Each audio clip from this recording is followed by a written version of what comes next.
Atin pong tutuklasin ang ekspedisyon ni Ferdinand Magellan na nagsimula po noong September 20, 1519. Nagsimula ang ekspedisyon ni Magellan noong September 20, 1519. Lula ng 5 barko ang kanyang 237 na tauhan. Ang Trinidad, San Antonio, Concepcion, Victoria at Santiago. Si Antonio Pigafetta ay kasama rin sa paglalakbay. Si Pigafetta na taga-Vicenza sa Italy ang sumulat tungkol sa naganap na ekspedisyon. Sa paglalagi nila mula sa puerto ng San Juan ay nawasak ang Santiago dahil sa napakalakas na bagyo kaya't 4 na lamang ang natirang barko.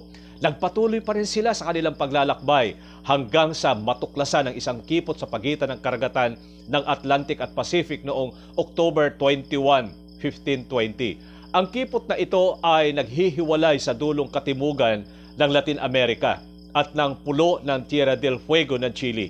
Ito ay tinawag na kipot ng lahat ng mga banal at nang lumaon ay ipinangalan ito kay Magellan bilang Strait of Magellan. Sakit at gutom ang dinanas ng mga tauhan ni Magellan. Dumating ang panahon na wala silang makain at mainom. Ang tangi nilang kinakain sa kanilang paglalakbay ay ang mga daga, pinaglagari ang kahoy o sawdust, arinang binahaya ng uod at balat ng bota na matatagpuan sa mga barko. Marami sa mga tauhan ang namatay. Ipinagpatuloy ni Magellan ang paglalakbay sa kabila ng matinding hirap na dinanas. Natagpuan nila ang 2 mabatong pulo na walang tao at walang halamang tumutubo, kaya tinawag nila itong Unfortunate Islands.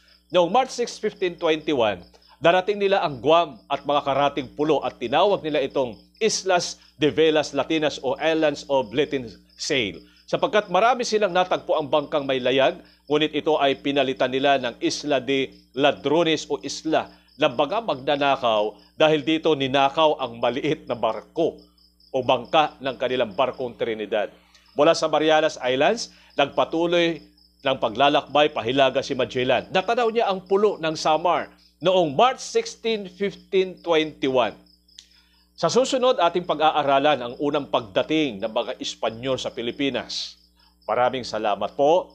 Adios.